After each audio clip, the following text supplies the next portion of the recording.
BRS party కుటుంబ శ్రేణులకు కార్యకర్తలకు అందరికీ చేతులెత్తి రిక్వెస్ట్ చేసేది ఏంటంటే రేపు ఒక్కరోజు నామినేషన్ల పర్వం.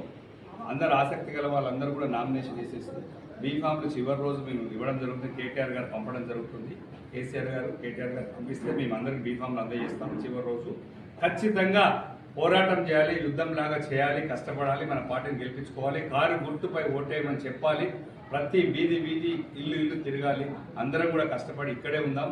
అందరం ఈ 10 రోజులు 13 రోజులు 14 రోజులు ఇక్కడే ఉండి ఖచ్చితంగా బీఆర్ఎస్ పార్టీని గెలిపించుకొని అందరం బయలుదేరాలి. ఇక్కడ ఉన్నటువంటి అధ్యక్షుడు రేగా కాంతారావు గారు కానీ, మా అన్న వర్మ వెంకటేశ్వరరావు గారు, మాజీ మంత్రివర్యులు, మాజీ చైర్పర్సన్ సీతాలక్ష్మి గారు, ఇక్కడ ఉన్నటువంటి అందరితో కలిసిమెలిసి ప్రయాణం చేస్తూ ఎలాంటి తేడా లేకుండా అరమరికలు లేకుండా కష్టపడి 60 డివిజన్లలో ఖచ్చితంగా కారు గుర్తును గెలిపించుకోవాలని చెప్పేసి మనస్ఫూర్తిగా అందరినీ రిక్వెస్ట్ చేస్తున్నారు. జై తెలంగాణ.